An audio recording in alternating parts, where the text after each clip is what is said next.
Adapun hal kerajaan sorga, sama seperti seorang tuan rumah yang pagi-pagi benar keluar mencari pekerja-pekerja untuk kebun anggurnya. Setelah ia sepakat dengan pekerja-pekerja itu mengenai upah sedinar sehari, ia menyuruh mereka ke kebun anggurnya.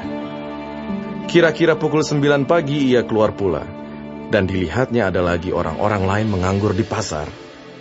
Katanya kepada mereka, "Pergi jugalah kamu ke kebun anggurku, dan apa yang pantas akan kuberikan kepadamu." Dan mereka pun pergi. Kira-kira pukul 12 dan pukul 3 petang, ia keluar pula, dan melakukan sama seperti tadi. Kira-kira pukul 5 petang, ia keluar lagi, dan mendapati orang-orang lain pula. Lalu katanya kepada mereka, "Mengapa kamu menganggur saja di sini sepanjang hari?"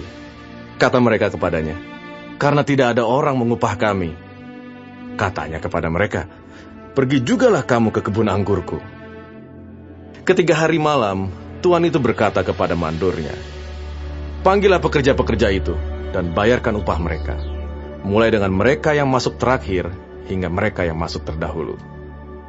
Maka datanglah mereka yang mulai bekerja kira-kira pukul 5, dan mereka menerima masing-masing 1 dinar. Kemudian datanglah mereka yang masuk terdahulu. Sangkanya akan mendapat lebih banyak, tetapi mereka pun menerima masing-masing 1 dinar juga. Ketika mereka menerimanya, mereka bersungut-sungut kepada tuan itu. Katanya, "Mereka yang masuk terakhir ini hanya bekerja 1 jam, dan engkau menyamakan mereka dengan kami yang sehari suntuk bekerja berat dan menanggung panas terik matahari." Tetapi tuan itu menjawab seorang dari mereka, "Saudara, aku tidak berlaku tidak adil terhadap engkau. Bukankah kita telah sepakat sedinar sehari? Ambillah bagianmu, dan pergilah. Aku mau memberikan kepada orang yang masuk terakhir ini, sama seperti kepadamu. Tidakkah aku bebas mempergunakan milikku menurut kehendak hatiku? Atau iri hatikah engkau, karena aku murah hati?" Demikianlah orang yang terakhir akan menjadi yang terdahulu, dan yang terdahulu akan menjadi yang terakhir. Ketika Yesus akan pergi ke Yerusalem, ia memanggil ke-12 muridnya tersendiri dan berkata kepada mereka di tengah jalan, "Sekarang kita pergi ke Yerusalem, dan Anak Manusia akan diserahkan kepada imam-imam kepala dan ahli-ahli Taurat, dan mereka akan menjatuhi dia hukuman mati. Dan mereka akan menyerahkan dia kepada bangsa-bangsa yang tidak mengenal Allah, supaya ia diolok-olokkan, disesah, dan disalibkan. Dan pada hari ketiga, ia akan dibangkitkan." Maka datanglah ibu anak-anak Zebedeus serta anak-anaknya itu kepada Yesus, lalu sujud di hadapannya untuk meminta sesuatu kepadanya. Kata Yesus, "Apa yang kau kehendaki?" Jawabnya, "Berilah perintah, supaya kedua anakku ini boleh duduk kelak di dalam kerajaan-Mu, yang seorang di sebelah kananmu, dan yang seorang lagi di sebelah kirimu." Tetapi Yesus menjawab, katanya, "Kamu tidak tahu apa yang kamu minta. Dapatkah kamu meminum cawan yang harus kuminum?" Kata mereka kepadanya, "Kami dapat." Yesus berkata kepada mereka, "Cawanku memang akan kamu minum, tetapi hal duduk di sebelah kananku atau di sebelah kiriku, aku tidak berhak memberikannya.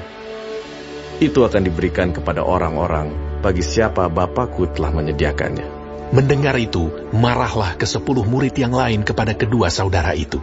Tetapi Yesus memanggil mereka, lalu berkata, "Kamu tahu bahwa pemerintah-pemerintah bangsa-bangsa memerintah rakyatnya dengan tangan besi, dan pembesar-pembesar menjalankan kuasanya dengan keras atas mereka. Tidaklah demikian di antara kamu. Barang siapa ingin menjadi besar di antara kamu, hendaklah ia menjadi pelayanmu. Dan barang siapa ingin menjadi terkemuka di antara kamu, hendaklah ia menjadi hambamu. Sama seperti Anak Manusia, datang bukan untuk dilayani, melainkan untuk melayani, dan untuk memberikan nyawanya menjadi tebusan bagi banyak orang." Dan ketika Yesus dan murid-muridnya keluar dari Yeriko, orang banyak berbondong-bondong mengikuti dia. Ada 2 orang buta yang duduk di pinggir jalan mendengar bahwa Yesus lewat, lalu mereka berseru, "Tuhan, Anak Daud, kasihanilah kami." Tetapi orang banyak itu menegur mereka supaya mereka diam.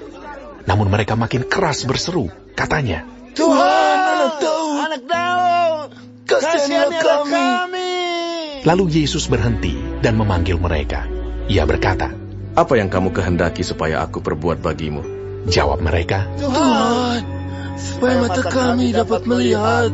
Maka tergeraklah hati Yesus oleh belas kasihan, lalu ia menjamah mata mereka. Dan seketika itu juga mereka melihat, lalu mengikuti dia.